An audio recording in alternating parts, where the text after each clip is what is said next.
Hello and welcome back. In the last lesson, you were asked to consider the context and potential workflows for your audiences. In this lesson, I want to illustrate some considerations for selecting the appropriate charts and graphs for your visualizations. In a sense, the core of data visualization is revealing relationships among different dimensions in the data. These relationships each have corresponding data types and design options associated with them. For example, to show change over time, line charts are a simple and effective choice. However, to display relationships in categorical data, bar charts work well, but line charts don't. Once you know the possibilities for chart types to show in a set of relationships, you can then decide which one, or even multiple appropriate types, would be best for the specific audience. In this lesson, we briefly touch on a few examples. Let's get started. Welcome back. In the last lesson, you were asked to consider the context and potential use cases of your visualization for your audiences. In this lesson, I want to illustrate some visualization approaches to display a few primary kinds of data types and relationships. Awareness of these options and how to select the appropriate chart types based on data type and relationship can be an essential part of your visualization design work. In a sense, the core of data visualization is about revealing relationships among different dimensions in data.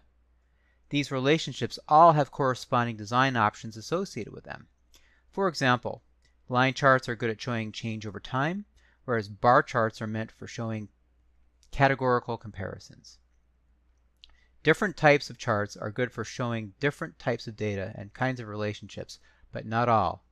You should be aware of what options work well for a particular situation, and just as importantly, what doesn't. Let's begin with a simple example to illustrate the point. If you want to visualize, say, the proportion of apples versus oranges sold at Francesca's fruit stand on a particular date, can you think of a chart type that would work and one that wouldn't in this scenario?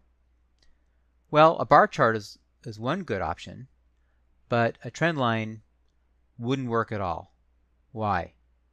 Well, the numbers of apples and oranges are discrete data. That is, they are very distinct and distinguishable items. It's either an apple or an orange. There's no range between the two. There's no spectrum.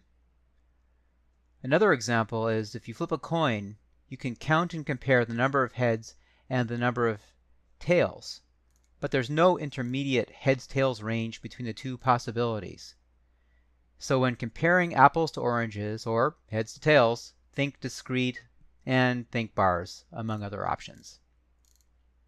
Now let's take a look at another type of data called continuous, which is, in a sense, the opposite of discrete data. As the name suggests, for continuous data, there's a connected range of values. So, for example, there's a popular baked good called the Twinkie that has a notoriously long shelf life in the package. How long can the Twinkie be safely consumed, and how can that be shown? That's a very indiscrete question. It can be measured and displayed in a line starting from the date of manufacture and continuing to some point in the distant future in this case.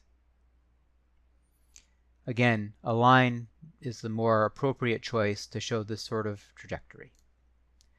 In addition to thinking about data types, you need to consider the kinds of relationships you want to display and the best chart choice to do, as we said. In many cases, you'll have more than one option to choose from, and that's great. Once you know the possibilities for chart types to show a set of relationships, you can decide which one, or even multiple appropriate forms, will be the best for the audience. There are various guidelines that can help you find the right chart for the situation. But let's take a basic example. Here are a few primary types of relationships and associated charts. For comparison, column charts are good. For composition or part-to-whole relationships, there's stacked columns and tree maps. Correlations, there's scatter plots. Trends, line charts. Ranking, bar charts, distributions, histograms, and box plots. Geospatial, of course, there are maps. There are many chart types. The key is to really understand which ones will work for the situation. This is only scratching the surface. We will dive deeper into matching and combining chart types and data relationships in Course 3.